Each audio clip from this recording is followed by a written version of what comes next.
Okay, let's get started, shall we?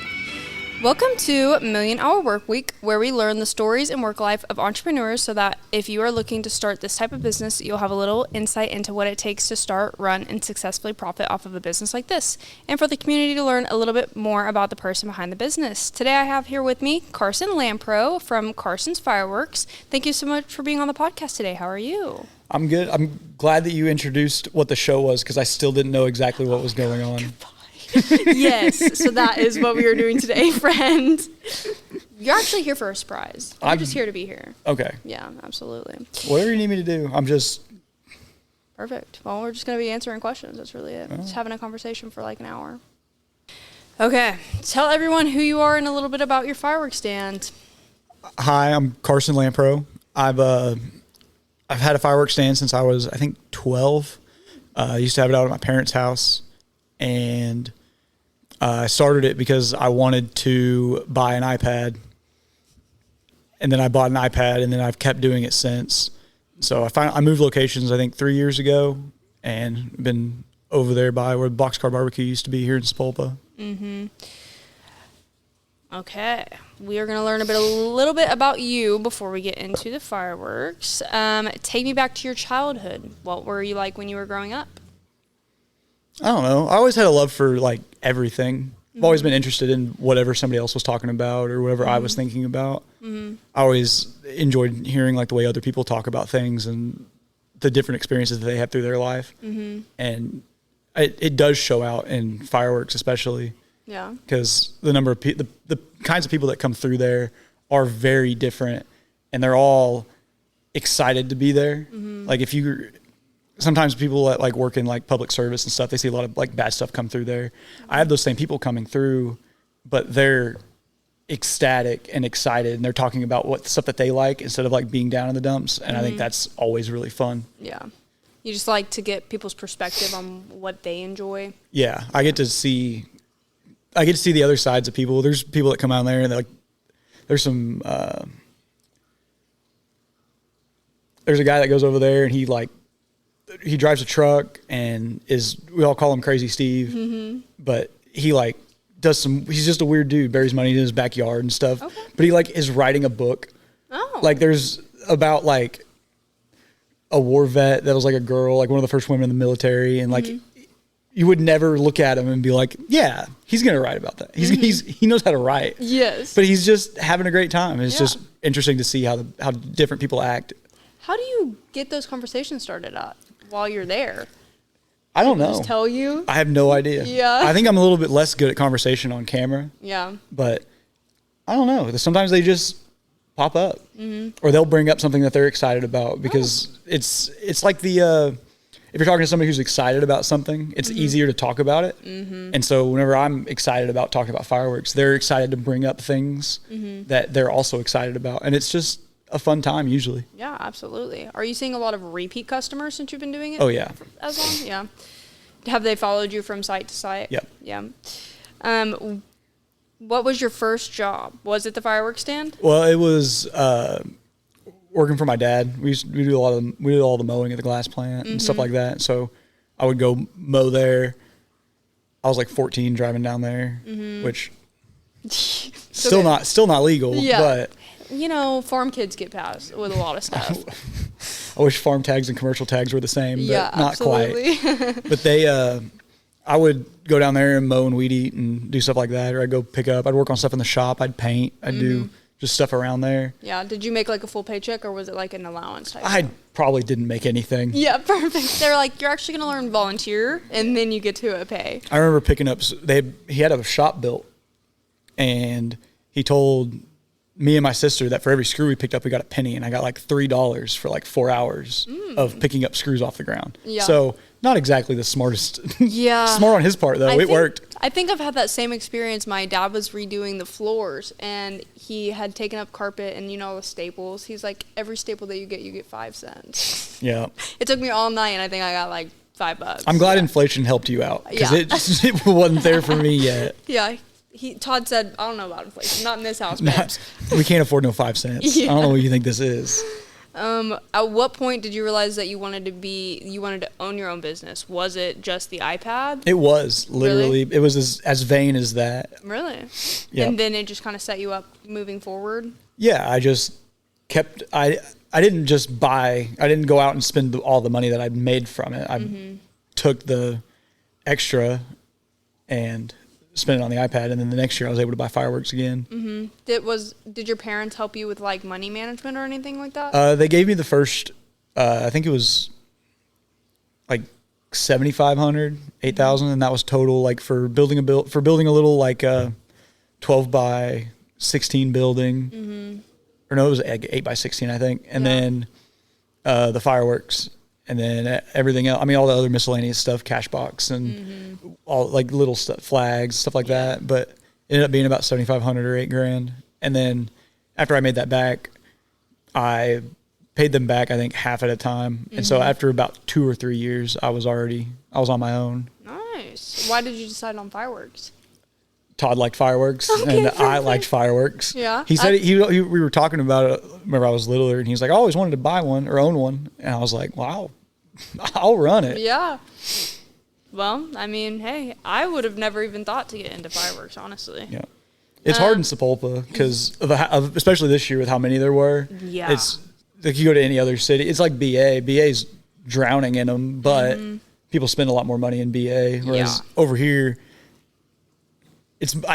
for me, it's more like the love of the game than it is like to just go make a bunch of money. Yeah. Because I enjoy talking to people and seeing them and letting them have like fun on the 4th. And so, but you go over to BA, you can make a lot of money doing it over there. Yeah. Or even Jinx or Sand Springs even, just because there's fewer competition or less competition in Sand Springs.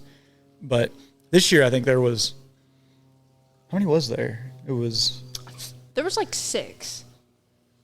Yeah, there was a ton, and I was like, you could throw a rock, hit a fireplace. Yep. Or go to BA. It's every block. That's if you ever drove through BA on 4th, it is like if you're even like out in where it kind of gets a little bit more like wooded area, it's just one after the other after the other. Where that one stand that blew up this year was, it's like every single block out there, or it's like every mile there's one. It's actually insane. Yeah.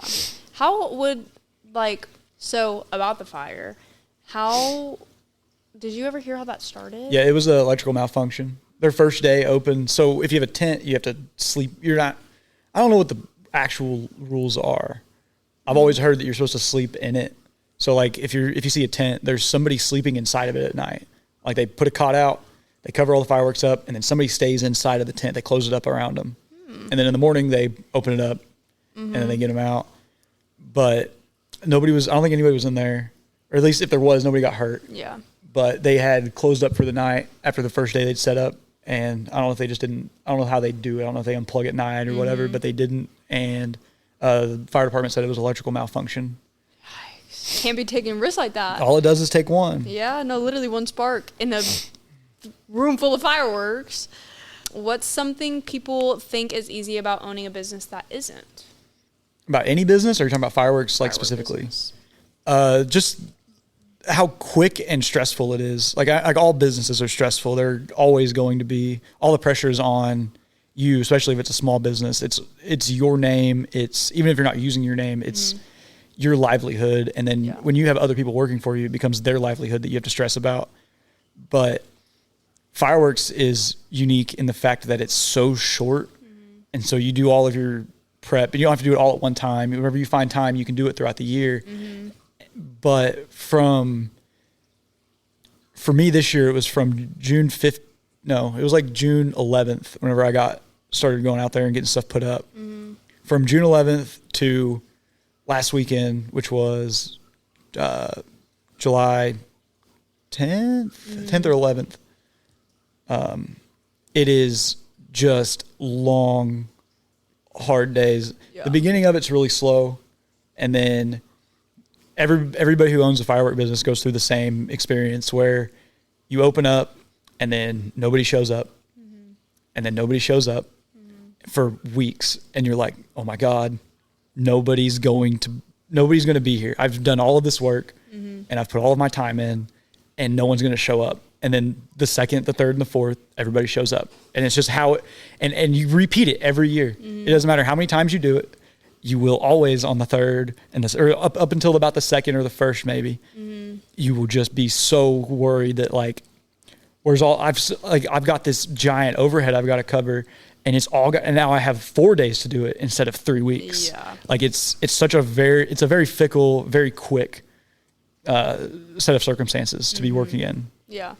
Do you go into it knowing exactly how much you need to cover? Yeah. To break even at least? Yeah. Yeah. The part that gets up in the air is labor. That's the only part that gets questionable. Yeah. Because that's always been the hardest part for me, is trying to figure out how much help I actually need. Because it's just weird. Sometimes you need more people. The fear of like having 3 people show up at the same time on a day where nobody's supposed to be there, like 1 or 2 people show up all day.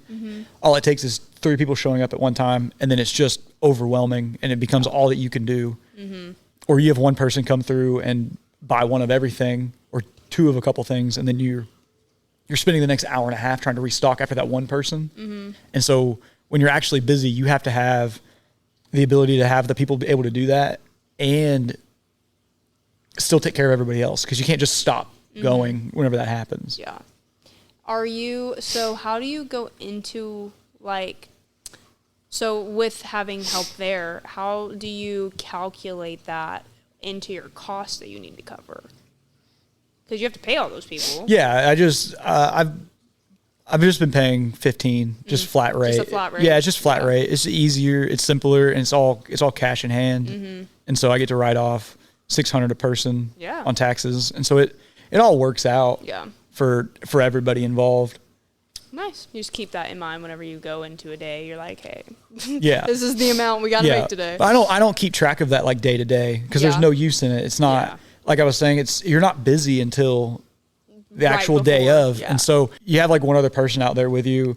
I usually have another person out there with me just to have conversation and just be able to like see somebody else. Yeah. Because sitting out there alone is miserable. Long day. And I don't know if you ever tried to like, not be emblematic, be like outgoing and excited when you've been sitting alone in a box all day. Yeah. Like it's hard to do. Yeah. But having another person there helps you kind of stay in the groove of. Keeps the morale up. Yeah. Yeah, absolutely. Or high energy. Yeah. Like it's just easier to do. Yeah, because you can kind of get lethargic. Just sitting there. You're on your phone, not doing nothing, What is the hardest lesson entrepreneurship has taught you so far? I don't know. Okay, that's fine. That could be it too. It's just that it's okay to not know. Yeah. Like make a decision. Just make one. If it's the wrong one, you can deal with that later. But not making one is the worst decision that you can make. So if something's popping up and the decision that you end up making for whatever the problem is ends up making it worse, that's still a better outcome than doing nothing and having not freeze up, but stand still. Yeah, there's a specific word I'm looking for. It's not information overload, but like, oh my gosh, you know what I'm talking about? Yes. It's getting so stuck in your own head about all the different things that you can do something, and then not functional freeze. That'll work. Okay. Yeah. Yes. Where you can acknowledge what all you have going on, but because it's so much, you can't do anything. Yeah. Or you have like one thing, and there's like 8 different ways to do it. You just pick one. You have to. And that's something I've struggled with, and I still do. It's hard for me to just make a decision sometimes. And so, especially whenever you're not like in the moment, like the third and the fourth, it's really easy for me to just make decisions and make calls and just do it. Yeah. Because your adrenaline's going, I'm moving, stuff is going on. But when it's slow, you're mulling it over and you're trying to make it the right thing and do everything perfectly. And it doesn't have to be that important. None of it's that big. It's just kind of, I need to go do this. We'll just go figure out how you need to do it. And just try doing it. And then if that's the right way, then you'll do it again. Yeah. Instead of worrying about it. Yeah. So essentially trusting your decision making. 100%. Yeah. Because you have to have the confidence to trust yourself, or no one else is going to trust you there. So yeah, that is a major skill to have. Yeah. Just being able to trust the decision that you make, even like I keep emphasizing, even if it's the wrong one. Yes. Like you've got to be able to make it and be confident in it. If you're wishy-washy, then if you're trying to tell an employee like what to go do or what they need to do, and you're like, well, I don't know, then they're not going to know what to do. Yeah. They're going to question it, and it's going to make it go slower, or it's going to be worse. Whereas if you're like, I need you to do this. Yeah.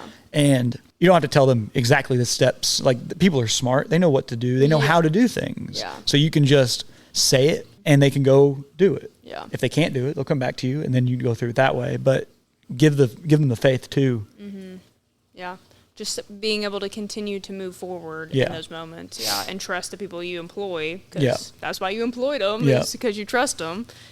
What's one piece of advice you'd give someone thinking about starting a seasonal business? I should have asked you for all these questions before, so I don't give them to anyone. I know. Seasonal businesses are hard because of the time that it takes to do them. Yeah. And so if you're working somewhere else, it's hard to take off a month or 2 weeks, especially if that's all you get for the year. Like, you still have to have time for yourself. And so just be careful which one you would pick, I guess. Yeah. Because a lot of them are really hard to do. And like, fireworks is the easiest example. Like, we're using it. But if you do it all year, well, you can't do it all year in Oklahoma. Yeah. Unless they change that with the bottle rocket law. I'm not sure. I think it was written in it, but it then state ordinances, and it becomes a way bigger mess. Yeah. If it was as simple as the state passing it, then it wouldn't be that big of a deal. Yeah. But I could be open from June 15th to July 6th on average, usually. That's a long time to be off work. Yeah. And even if I have somebody else out there and I'm still working, there's a stress that you get that you're not going to be able to actually do the job that you're doing otherwise, because you're so worried about that, or somebody coming in and breaking in, or like coming in and just stealing stuff from you. Like, it doesn't have to be anything crazy either, or them not showing up. Yeah. Like, there's a lot of things that kind of happen that is more stress than you would need to put on yourself. So you would want to look for a seasonal job that kind of complements the lifestyle that you have right now. Yeah. If you have a job that like lets you take off a little bit more, then you would be more likely to be able to do it.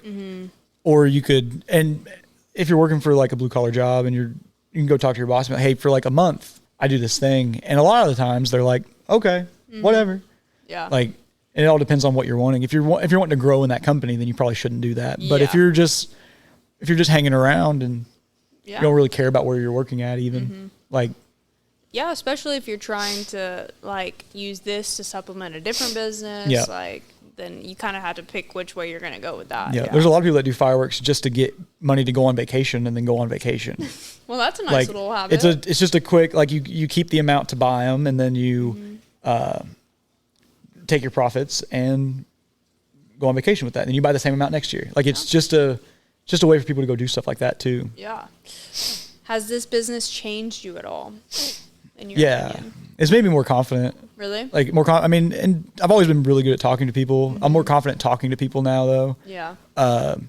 It makes you want to like be active in whatever you're doing, because when you're working for somebody else, it's hard to notice that like there's always something that can be done. And I understand that that's like that can be a very toxic workplace if your boss is always over you about, well, you can't just, don't be standing around. We don't take breaks. If you got time to lean, you got time to clean. Like, it's all right. Like, but from the owner's side of it, there is always something that can be done. Yeah. And so when you are the owner, you can't have that mentality. You have to be proactive in what you're choosing to do and what needs to be done. Even if it's a little thing, getting it done now is, you don't have to do it later. Yeah. And that opens you up to take care of something else later on that pops up, rather than having 8 things pile on you and then having to worry about all of them later when you can do them slowly throughout the day. Yeah, absolutely.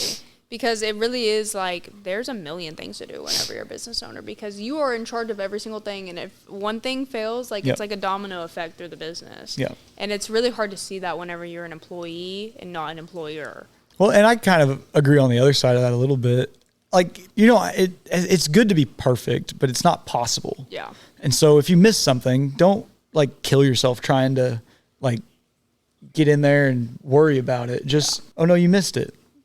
You'll get it. Yeah. Like, it's not a life or death thing either. You just have to really be proactive with your calendar and think ahead, so that way that you aren't drowning whenever it is time.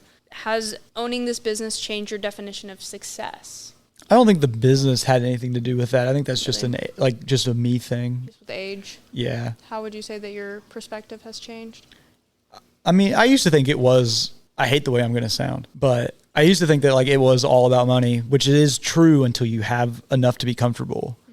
But as soon as you are comfortable, even like by the tiniest of margins, there's this, it starts to change where you start to worry less about piddly things, and it becomes like you're more worried about like your time and your happiness, which is easy to say. There's a lot of people that don't have that luxury, which it sucks. Yeah. And so I always try to do it. That's like why I'm paying 15, because I know that they need money, and it's all high school kids. They're all they just need something to do. Yeah. And they all like doing it anyways. Yeah, and they're great, and they're nice to the customers, and they show up on time usually. Which is crazy. Yeah. You get older and then people stop doing that. Yeah, I know. They get grouchy and don't want to be there. I don't know what it is. I think they just get out there on crack sometimes and they just stop doing it. I'm telling you. But that's a product of like where they're at too. There's a lot that goes into the conversation about like money and happiness that I don't think I can do justice by the amount of time that I'm going to be able to spend on it. Yeah, absolutely. Or without like preparing something to talk about, because like there's a lot that really plays into it. Yeah. No, I know. What's something you're proud of that has nothing to do with money? Do you enjoy asking questions and then have them sit there for 30 seconds? I can cut all this, so you can. Oh no, that was just a personal question. Yes, yes, I do, because it makes me know that my questions. I'll get back to the question, but yeah, every time I've ever like talked to somebody and had like questions for them, I love asking them a question and them going, "Damn, that's a good question." Yes, it feels really good. It really does. Yeah. So yes, I do enjoy it. Me too. So it was how you have to ask it again. I'm sorry. What's something you're proud of that has nothing to do with money? I think it's the care that I bring or the care and the happiness and excitement that I bring to people. Like even if I'm not making them happier, I'm at least engaging in their conversation, no matter where it is. Yeah. Like I'll talk about anything with anybody, anywhere. Yeah. And so there's a lot of people that don't do that, and it's hard to communicate things, even if they're like tough topics. I'm all about talking about things that are difficult to talk about. Yeah. And so I'll have conversations about money or politics or happiness with anybody that comes through the fireworks stand. Yeah. Like if they're willing to engage in it, I'm going to talk to them about it, because I don't like the stigma that kind of is put on it. And so I like that. Either. I just wish that more people would be able to talk about it. Yeah. And I think that I do bring that a lot. And there are things that like I don't like to talk about, but that's just human nature. It's not a flaw. It's maybe a flaw. I don't know. It felt a little, felt a little complexy to say that. There are parts of us that are private, and that's okay. But it's also, we need to be okay with hearing other people's opinions and just being like, okay, well, that's great. You're allowed to have your opinion. Yeah. I'm allowed to have my opinion. It also helps you broaden your understanding of those topics, or maybe change your opinion. Yeah. So I'm always up to talk about things as long as the other person is okay with receiving different opinions. You can kind of tell. It's just some people like to talk about things more, obviously, but I think more people should be at least okay with it. Yeah. Like I'll have a conversation, even if I don't like having it, it's still better, I think 9 times out of 10 to have that conversation and just still have it, basically. Yeah. Because, I mean, what's the worst that can come out of a conversation? You get a little bit more clarity on someone else's perspective. I mean, there's really nothing bad that can come out of it. Well, that's thinking of it positively, too. You can, there's people that, like, if you bring something up, they will get mad about it. Yeah. Or your side will make them mad, or their side might make you mad. Like that just happens to everybody. Everybody has their own like hills that they like to die on. Yeah. And I have a bunch of soapboxes and hills that I've died on. Yeah. Like it's the way you are. Yeah. And so I don't think it's a bad thing. Like the worst thing that comes out of it is that if it's a stranger, you never see him again. Yeah. And so, which can be mean to them. Yeah. But if they're making you mad, there's at least solace in the fact that you don't have, like, they're not going to impact your life. Yeah. But they still can with their words. Yeah. And so you have to also keep that in mind. Yeah. I'm rambling for sure. That's okay. This is your podcast, my friend. Okay. I do ramble. That's fine. That's the point of the podcast. I know. What motivates you now? Seeing people have a good Fourth. Really? Yeah. If it was all about money, I would have a stand-in BA or Jinx, like I said earlier. Like and I would have higher prices for sure. I just like people coming through there. I give people stuff all the time. Like I just want people to enjoy the 4th of July, whether they are on the side of it or not. Like I see people come through there all the time. Not all the time. Every once in a while, somebody's like, you can tell that they're not a big fan of like the 4th. And it's like, I'm sorry. Yeah. But here's at least some stuff that you don't have to worry about that with. Like, I just want people to enjoy the day. Yeah. They're getting it off. They're going to go spend time with their family, hopefully. And even if they aren't, there's people that come through there all the time that are like, I just want to go shoot off a string of fireworks. And I'm like, just go blow it up, man. Don't even worry about it. Like, just go have fun. Yeah. So I think that's where I try to stay there. And when you get caught up in the rat race a little bit, I have to remind myself that like it is what I'm doing it for. And I've been doing it that way for the whole time I've been doing it. Yeah. And so it's easy to get overcome with like the stress of like, well, am I going to cover this, or am I going to cover this cost, or how much am I going to have to pay them, or how much product did I lose this year because I've been giving it away? Yeah. Like, you have to remember, if you're doing it for a cause or like for the reason that I'm doing it, you have to sometimes remind yourself that that's what it is, because of how ingrained making money is in our culture. Yeah. Because sometimes you just got to do it for the love of the game, not for the money. That's what I'm saying. Yeah. I'll see how many times I can say society from here on out. Okay. How hard is it really to open a fireworks stand? Monetarily is the hardest part. Really? Yeah. Because if it's very easy to go find a place that'll let you put it there, but having the capital up front, because it's all upfront cost. And a lot of places now, you can basically rent the fireworks from them, and they've done that for years. Like TNT and Jake's, they basically you pay. You don't pay them up front. You sign a contract. They come in. They set up the stand. They put prices up. You don't get to do any of that, and then you sell, and then whatever you were supposed to owe them at the beginning for fireworks, you take that money out of whatever you made. You give it to them then at the end of the season, and then you keep the rest. Oh. So if you say it's $10,000, they, for $10,000, they come, they set up a stand, they put fireworks in it, they put prices on it, they do the advertising, they put all the signs out, they do everything. And then you come in and you sell out of it. And then if you make, say, $15,000 that year, you give them 10 that you didn't pay them up front, and you keep the 5. Oh, and then they keep all the fireworks though. Oh, okay. So if you have to do the same thing next year. So you have to do the same thing next year. Yeah. But a lot of churches and like groups do that, so that way they don't have to store them, and they don't have to do anything like that. And they got plenty of people that are going to go work it and be able to do stuff. And so it works out for a lot of people. But if you're doing it on your own, it's not really a viable way to do it. Yeah. And it might be a viable way to start. Yes. But it's not a viable way to do it long term. Yeah. And like actually make revenue enough to Yeah. continue to do it. Yeah. Walk me through everything that goes into getting ready for July. Well, if you're a stand bigger than me, it starts in August. You order a Connex from China, because I think like 99% of fireworks are made in China. And if they're not, they're usually only assembled here, or there's a weird discrepancy about it. There's not very many places here that make fireworks. And the 99% is an exaggeration. I don't actually know the number, but it is the vast majority. It's very, very, very hard to find fireworks made in America. So if you're a bigger stand than me, you would start in August, and that's whenever all of the suppliers start. They buy a bunch of Connexes in August, and they start getting here about February to their warehouses. So you would also receive yours probably in February or March, April area. If you're not doing that, most people buy the weekend after Memorial Day.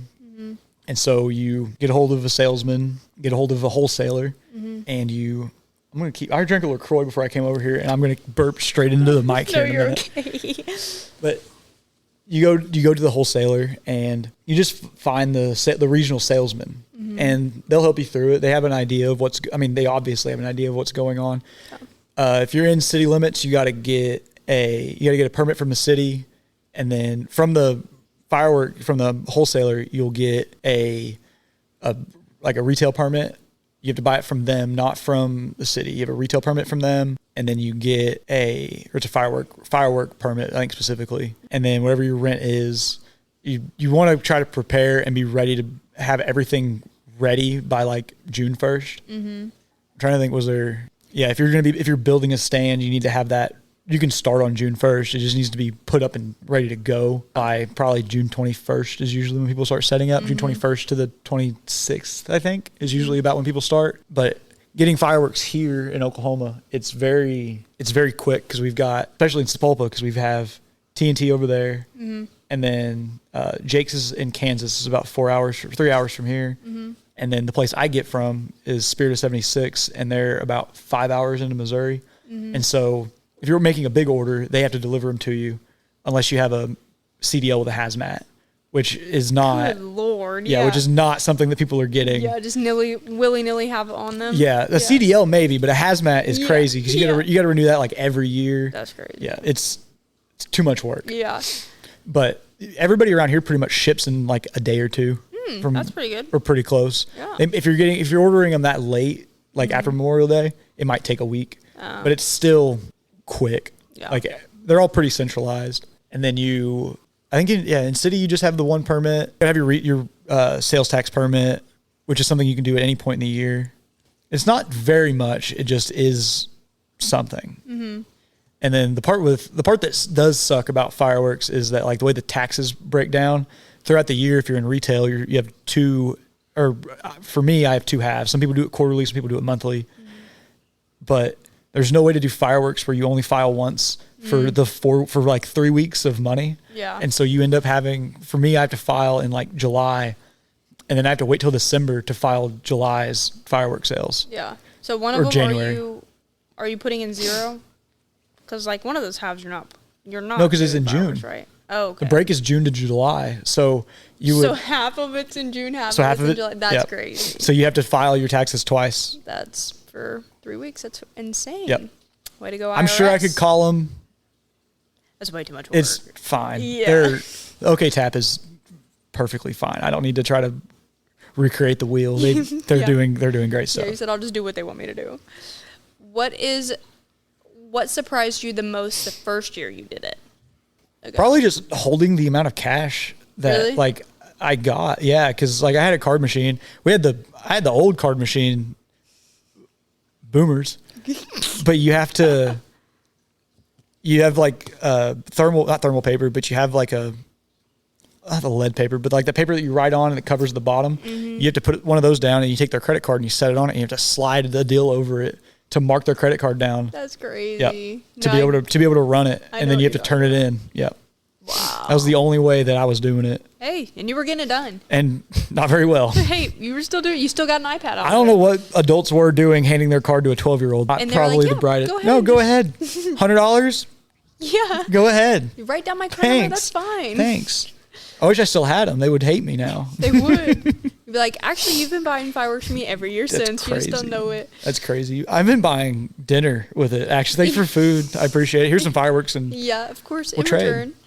What's something customers never realize happens behind the scenes of a fireworks stand?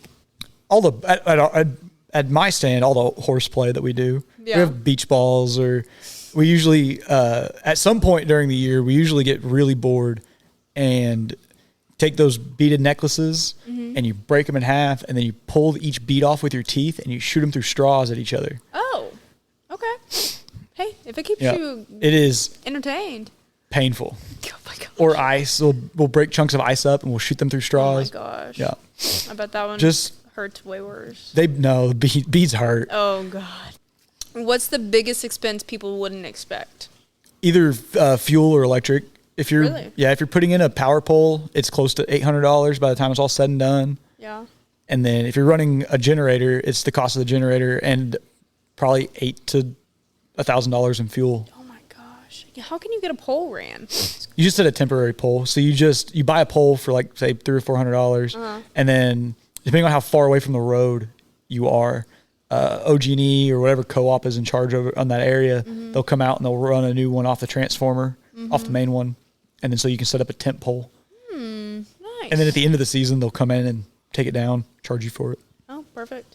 And it's only like $800 for the whole season? It's like, I think it's $300 or $400 for a pole. The last time I checked, that was a year or two ago. Yeah. But a generator is simpler, and I would use one. I need one at my house, and so it kind of works out in that way too. Yeah.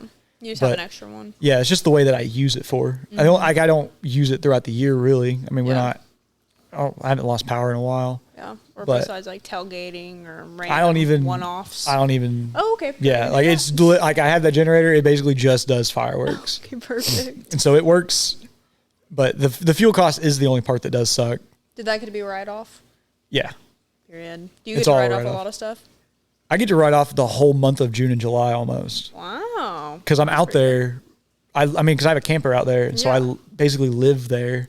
So anytime I wake up, I go get breakfast, write off, lunch, write off, dinner, write off. I buy everybody's food not every once in a while, but pretty regularly.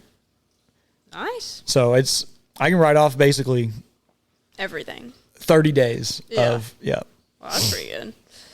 Have you ever had a moment that you thought it wasn't going to work out? Probably whenever I first started, because but I don't remember very well because I don't know I don't know enough about it. but I didn't know enough about it either. So Yeah. I would assume it would have been that first year, especially out there at my parents, because like I had no idea if anybody was going to show up. And like, if they were coming out there, they were following like 4 miles of directional signs. And like, they would get out there and they're like, we just kept following the signs and there just kept being more. Yeah. And it's like, I'm sorry. You guys do live pretty out there. This is where I'm at. I don't know what you want from me. You said, I'm sorry, this is the spot. You want some I have a bunch of stuff. Come on. Come back, please. No, literally. What sacrifices did you have to make to build this business?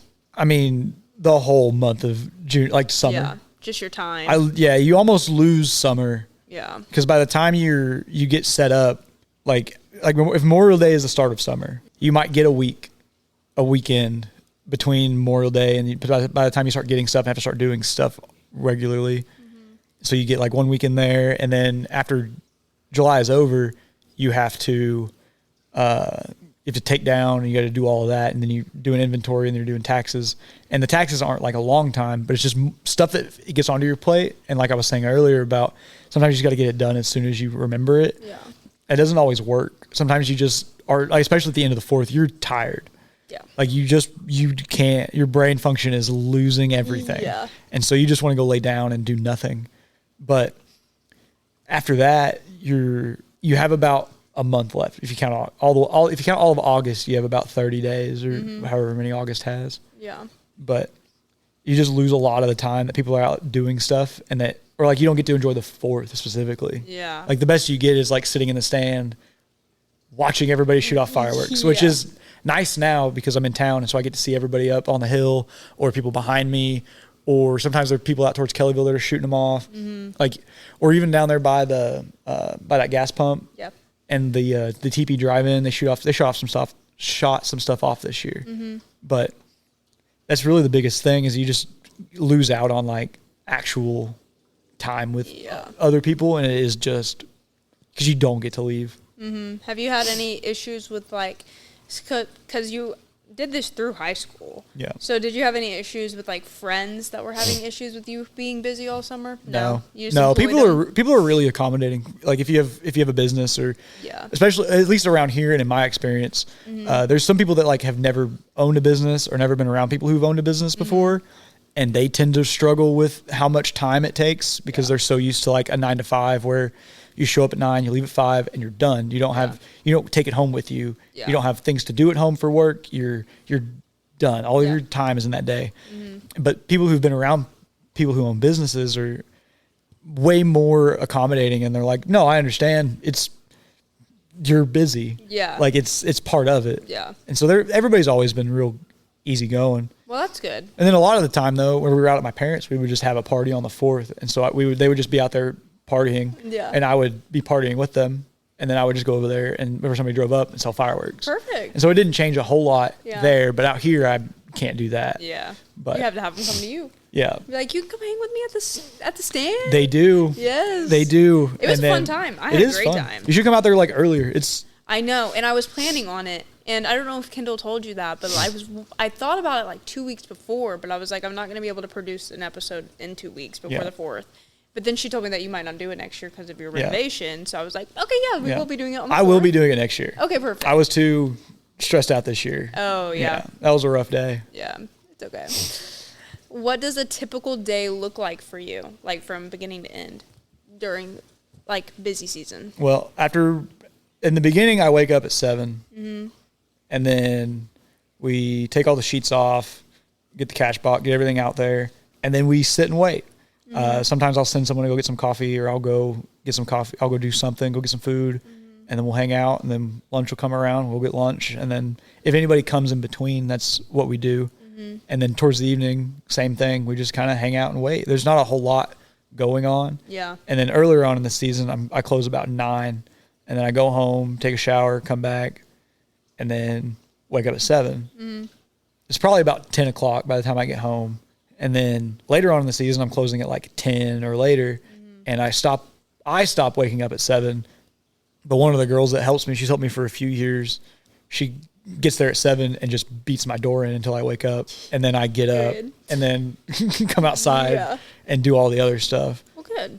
And then further on, the 3rd and the 4th is we're open till like midnight or 1 o'clock in the morning, and so it's dragging. Yeah, it's just, and then I still have to go home and shower because there's no way I'm being out there for 2 days, sitting in the heat, just stinking. Yeah, man. And so it's just exhausting. By the end of it, you're tired. Mm-hmm. Yeah, I definitely was tired by the end of that day. Yeah. Just the heat will get you tired. Yeah. And that's the whole main reason I have a camper. But like on the 3rd and the 4th, if you're going fast, your adrenaline's going, and then your customer service voice is out there going. By the end of that day, you're talking to a bunch of zombies. Yeah. Like you feel like a zombie walking around. Yeah. And then you have to wake up and do it again. Like it just is exhausting. Mm-hmm. It's not physical, but mentally it's way more mentally exhausting. There's a lot of, on the 3rd and the 4th, there's a lot of physical, especially with the heat. You're moving boxes, and there's some heavy ass boxes.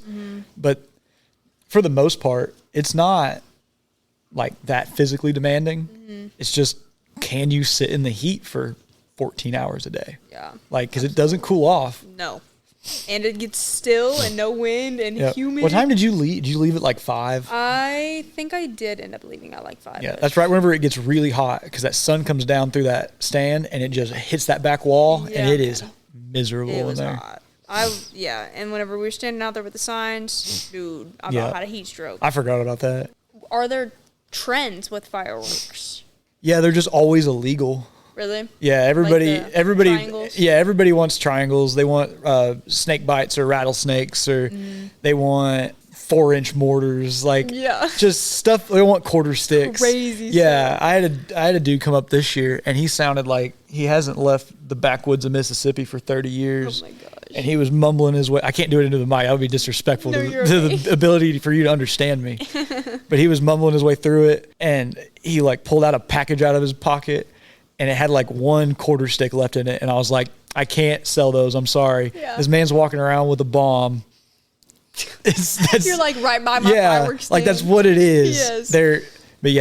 Or people were asking about strobe rockets this year. Those are not, I've never seen those at least be legal. They're usually, and the ones that they're talking about are like the ones they see on Facebook Reels or something. And they're like just massive deals, and they go 200 foot in the air, and they're bright and they're loud, and like you just don't get that with consumer grade fireworks. It's not. Yeah, that's into your illegal stuff. Yeah, you gotta have you can have a license and do it, but in order to sell it to somebody, you're supposed to have a license, and so you can get around it a little bit. I think some of the Indian land around here is where they get most of it, and I just tell everybody go over there because.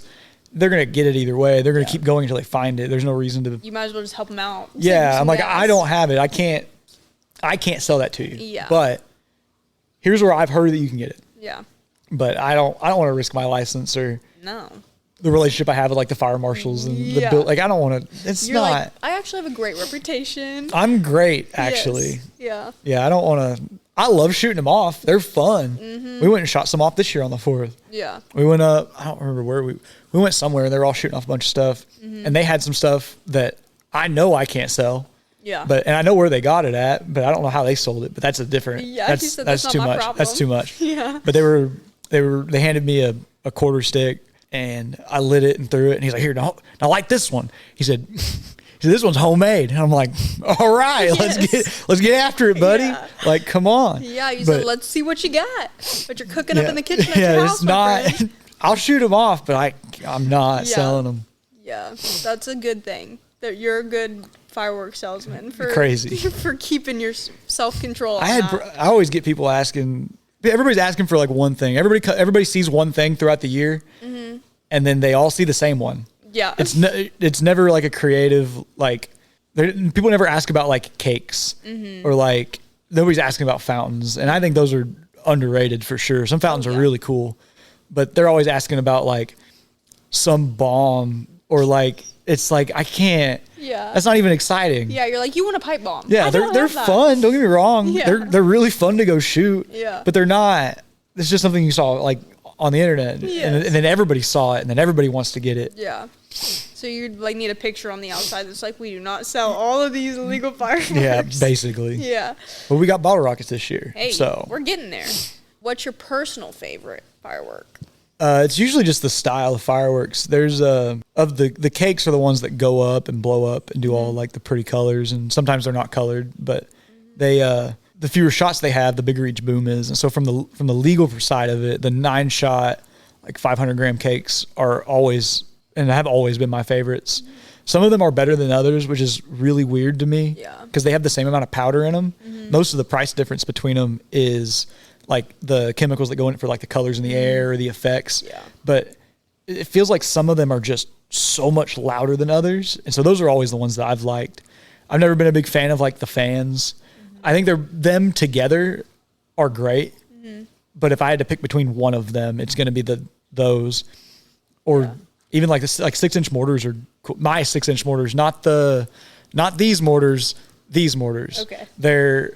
Those are the ones they're like 1 3/4, I think, around. Yeah. But those are good. Those are the biggest and loudest too. I think Excalibur is a 5-inch or a 4-inch, but it's not 6. Yeah. But those are anything that's really loud has always been like my favorite ones. Mm-hmm. How do you know much about the firework making process? Not really. I could know more of it, but I don't want to get flagged by the FBI. No, you're okay. Like, for looking it up. Like how do you make a bomb? No, I was just curious how they make them do the different things. They just have like different like burn rates, or they'll have like a fuse that's still in it. Like with with a mortar, you have that long fuse, and you light it and it goes down, and then it goes all the way to the bottom, and then it blows up, and then the fuse keeps going up while it's in the air, and then it blows up. Oh, okay. And so that's how mortars are designed. I'm not sure. I've never taken apart like a big cake to find out. Well, but I know the ones that like swirl out or do the cool. Yeah, or like the fish effect or stuff like that. Yeah, I don't know if they give it like if it's like a cardboard tube. My assumption is that it's like a cardboard tube, and then there's like a port that comes out of it, so it can make it spin, or like the way that like zaps work, or like some of the littler stuff. They just implement that into like some of the bigger stuff. Mm-hmm. Yeah, I've always been curious on that. Have you ever ran completely out of inventory? Yeah, I did 21. I think it was 2021. Mm-hmm.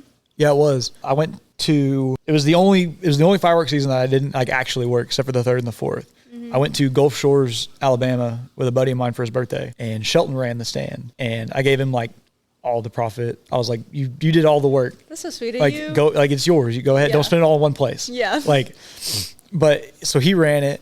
And then I think 4th was on a Saturday or a Friday. Like it was a great year to have it. Mm-hmm. And I came back, and I was out there on the 4th, and I was like, you've done all of it so far. Why would I like take away your glory? Yeah. And then we got towards the end of the night. It was like 10 o'clock, and we had like very, very little left. Uh-huh. And a guy walked up, and I was like, hey, this is all that I got left. I was like, I'll give it to you for like, I think I said 225. Mm-hmm. And he said 175. And I said 200. And he said, I'll be back. Okay. So he drove back, got cash, came back. And he was like, you said 175, right? And I said, no, I said 200. And he said, all right, here you go. And he got a bunch of like, it was like a little stuff. Like it wasn't anything crazy, because at that point, the hardest stuff to get rid of is like novelty, little stuff. But he got more fireworks than his kids probably wanted to shoot off. Absolutely, yeah. Like, but still, it makes a great experience for them. Yeah. Yeah, it's not going to make a difference to him. You got to be careful. You buy too many, it becomes a chore. Yeah. I don't know if you've ever shot off too many. Dude, I still have fireworks in there that I got to shoot out. Did you get any from there? Yeah. We bought from you. I don't remember. Yeah, that's how we got into the podcast situation. Was me and CJ were going to buy fireworks. Oh, yeah, it was. I remember you guys out there now. I remember seeing you like in passing, and then like that was Kendall just was like, yeah, absolutely, he'll do it. See you tomorrow. I was like, okay, perfect.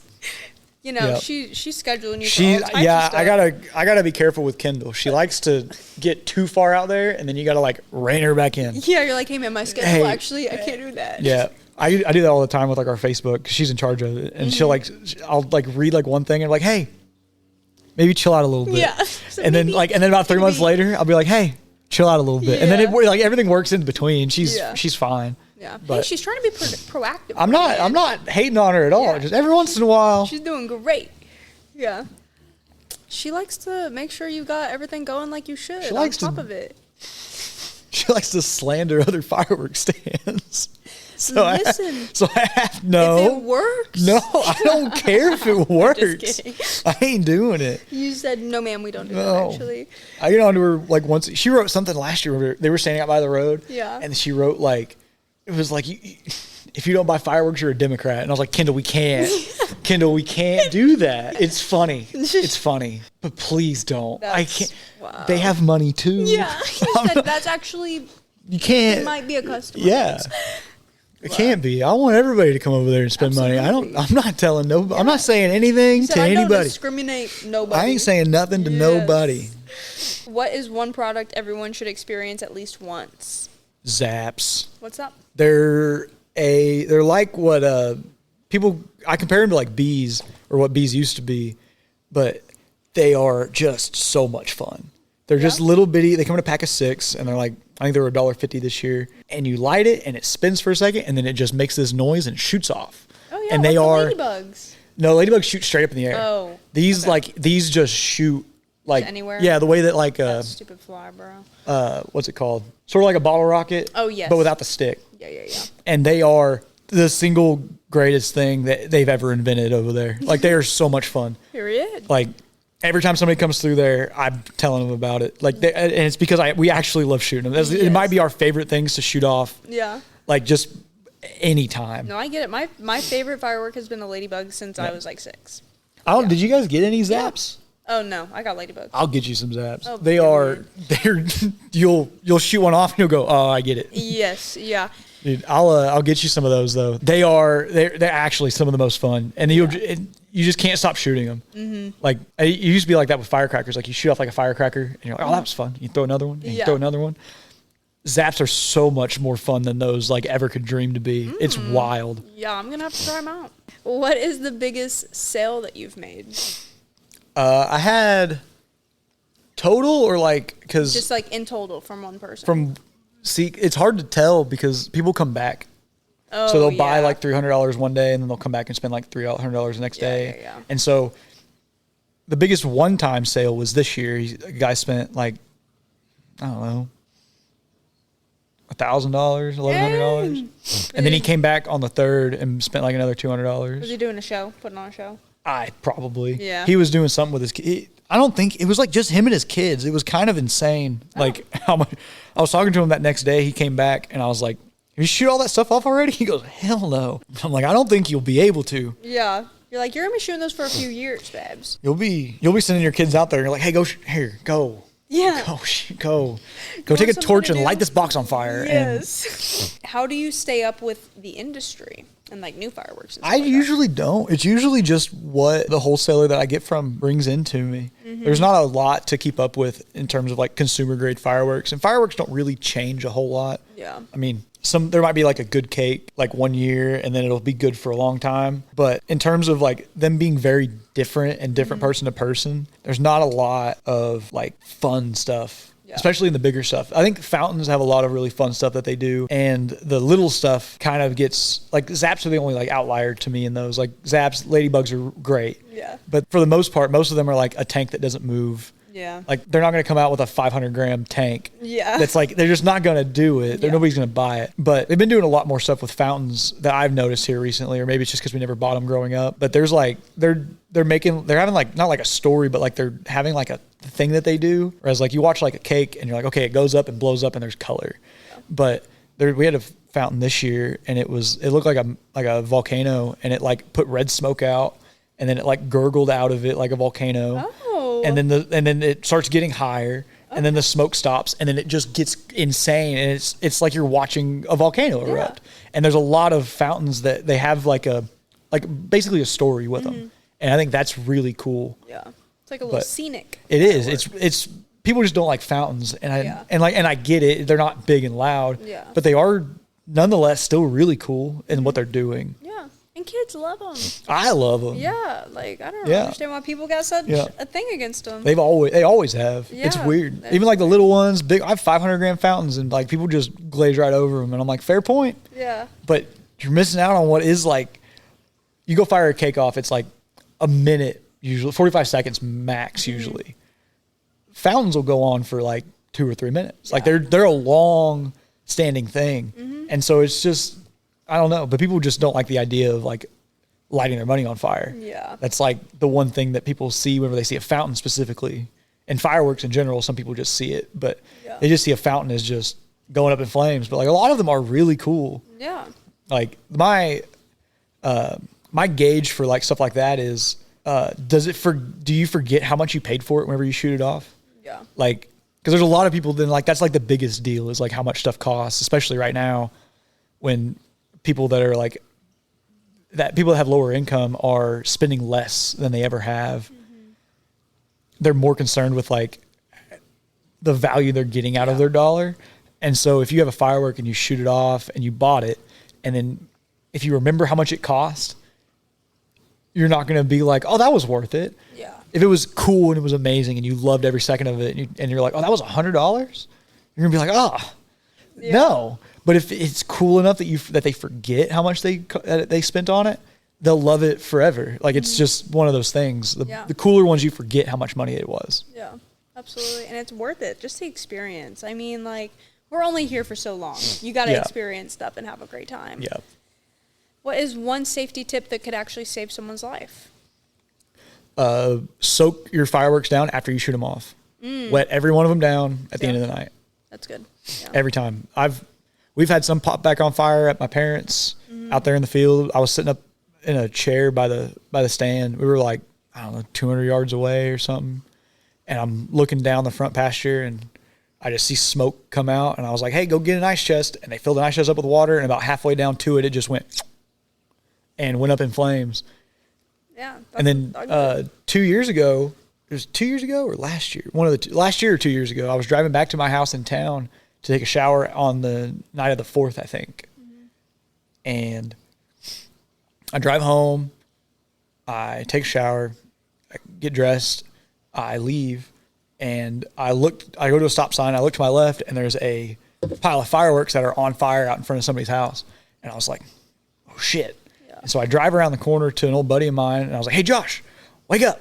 Yeah. Or he was awake, he was out on the porch. He's like, who is it? I was like, well, it don't matter. I need you to get a bucket of water, and we're going to go around the corner, and we're going to put this fire out. Yeah. But yeah, that's for sure where most fires are caused. People shoot off a bunch of them, and then they throw them all in a dumpster, and then they bring their dumpster in the garage, and it goes up, lights their whole house on fire. Every fireman will tell you it's every single time. If you shoot fireworks off, wet them down. Yeah. That's a good point. I've never even thought about that, honestly. Without a doubt. And then if you're worried about like cleanup, like if you go shoot off a bunch of fireworks and you're worried about cleaning up, before you shoot them off, take a knife and cut the paper off the top of them. Oh. And you won't have to pick up little pieces of paper. You'll have like the little cardboard cutouts. Yeah. But if you won't, it'll make a quarter of the mess. Yeah. It's crazy. Absolutely. Yeah. Man, you're getting all types of good tips. Thank you, Carson. Yeah. Just don't get your houses on fire. Yes. That's not good for anybody. No. And that's not a way to celebrate the 4th at all with a house fire. What's the weirdest thing someone's asked you? Somebody asked me this year if I had medicine for their dogs. Oh. Just casually in the stand? Yeah. Okay. I was like, no, you're probably going to have to go to a vet for that. Yeah. I don't know. I don't think there's some stands that have stuff like that, but it's like hemp or CBD. Oh, okay. And so it's not. Yeah. Don't actually know how like well that works. If it was like actual THC, I'd be like, okay, that makes sense. But then you're getting into a whole different category of what you're selling. Yeah. No, but yeah, I'm like, I don't think I can prescribe anxiety medication. I can't give you anxiety medication. That feels wrong. No, for sure. We did CBD tincture with dogs this year. Yeah. Do they usually freak out? So 2 of the dogs, this was their first 4th of July, and then Holly usually does fine. The rest of the dogs usually do fine. What's the most Oklahoma thing you've witnessed at the stand? Probably the dude that came up this year asking for that quarter stick, for sure. Yeah. He talked like the assistant coach from Waterboy. Oh. Like it was, yes. And I was like, I know what you're saying. I got you, bro. Sorry, I don't got you. Actually, I don't have that. Yeah, you're like, I know what you need. I don't have it though. Yeah, I think Anderson was in there, and she was like, I can't. I was like, I speak the language. Yes. If he's asking about fireworks, I can figure it out. But I was like, I have no earthly idea what you're talking about. You know, sometimes you just got to get context clues. You get, and then he pulled the bomb out, and I was like, oh, I get it. Definitely don't have that. I get it. Yes. What's something you wish every customer knew before walking onto a firework lot? That you cannot pop fireworks within 500 foot of a fireworks stand. It's pretty smart. And we don't sell lighters. Oh, yeah. That makes sense. Don't know who thinks that you would. I mean, I guess you get everything in one place, but we don't sell lighters. Yeah. I don't need none of that. Yeah, you're also not allowed to smoke around here. Yeah, smoking is 50 foot, but lighting fireworks off is 500 foot. Yeah. So Get back. Yeah. Do it at your Quit house. doing it. Yeah, no, literally. Quit doing it. It's crazy for them to be like, actually, can I just step right over here and fight her? They don't ask. They don't. They won't ask. Perfect. I had a dude shoot off a bottle rocket this year. Were you not? Did I not tell you about that? Yeah, they were working. They worked for AT&T, and they came over, and they were asking me about it. And I was like, I already have AT&T, and he was like, oh well, we got bottle rockets. Well, I'm here. I'll get some bottle rockets, and he fucking buys them, and then he gets in his car. And he lights one and shoots it out the window as he's driving away. And I was like, we're not driving away, but like while he was still in the lot. And I was like, you can't. You're like, hey, man, do you see that? Dude, it doesn't, you don't have to be like mean to people that do it either. Yeah. Like once you point it out, they're like, oh, wait, that was dumb. That makes sense. And so like, and you yelling at them doesn't change anything. Yeah. But I've had a couple people do it and you just kind of walk up and you're just like, hey, don't do that again. Yeah. Like, I'm sorry. I don't care. Yeah. Just don't do it again. Literally. I don't care what your reasoning is. I don't care how you feel about it. Don't do it again. Yeah, I feel like because everything in there is flammable. Yeah. And that's all my product, I hate to tell you. Yeah. If this was your last season selling fireworks, what would you want people to remember about your business? That fireworks are both cheap and fun. Like Your fireworks are cheap. Yeah, I think so. Nobody complains about our prices. Everybody that walks up is like, you guys are cheap. You guys are cheap. We are. Before we wrap up, where can everyone find you? I'm at 914 West Dewy Avenue. It's over there by where Boxcar used to be. There's a dispensary that used to be there, but it's not there now. I think he's trying to put another one in. I don't know what he's doing with it, but that has nothing to do with me. Yes. So. Do you have any social media that people can follow? Just the Facebook page at Carson's Fireworks. Perfect. Is there anyone that you would like to thank or recognize? I mean, I'd like to thank like my parents for being nice and letting me do it too. Kendall for running the Facebook page and all the other little stuff that she does running around. Yeah. Shelton for being around. Gage, even though he wasn't here this year, he's always been helpful. Shay, just doing all the other stuff around the house this year and helping me out so I don't have to go home in the middle of the day and do laundry. I mean, it's just everybody. Bailey coming out and helping for the weekend, and Aniston for being there all the time and helping set up and take down. Chloe for waking me up. Like Cadence for helping me close. Like it's everybody that's been out there. Like Allie for making the time to get out there. I can go down the list of everybody that works there. Not Nathan. I'm not thanking him, but everyone except for Nathan. Not Nathan. Well, good. Yeah. And is there anything that we didn't talk about that you wish people knew about your business? I don't know, not really mine, but if you're going to buy fireworks, try to buy like from a stand that doesn't look like a professional stand. Like you're more likely to find better prices. You're more likely to be helping a member of the community rather than some group that it doesn't actually end up going back to them or. Yeah. And there's plenty of good stands that aren't like that. You have like Shiners out here and there's like church groups that do it. And like, that's all like your prerogative on where you want to spend your money. Right. But if you're wanting like cheap stuff, don't go to the first stands that you see. You kind of have to find the ones that aren't branded and like look a little bit run down. They're always going to be, and they'll be just as excited to see you. I mean, oh yeah. Because you're at that point, you're supporting a small business. Yeah. Like that's someone's family business that you're supporting instead of TNT. Yeah. Like TNT does not need your money. Exactly. TNT's doing fine. Jake's especially doesn't need your money. They are the biggest in the nation. Yes. Like they're doing fine. Yeah. And that's all I got. I better stop before I start dogging TNT and Jake's. You're okay. I like TNT. The salesman's cool. Well, that's good. Yeah, you guys have a great amount of rapport. Yeah, me and JR are close. Period. Well, thank you for joining us on Million Hour Workweek. I'm excited to see what your workday entails, and we will see you at work. Thank you so much. Thank you. Thank you. If this episode inspired you or taught you something new, subscribe so you don't miss future stories from entrepreneurs who are building businesses one day at a time. Until next time, keep showing up, keep learning, and keep building. Love, Makara.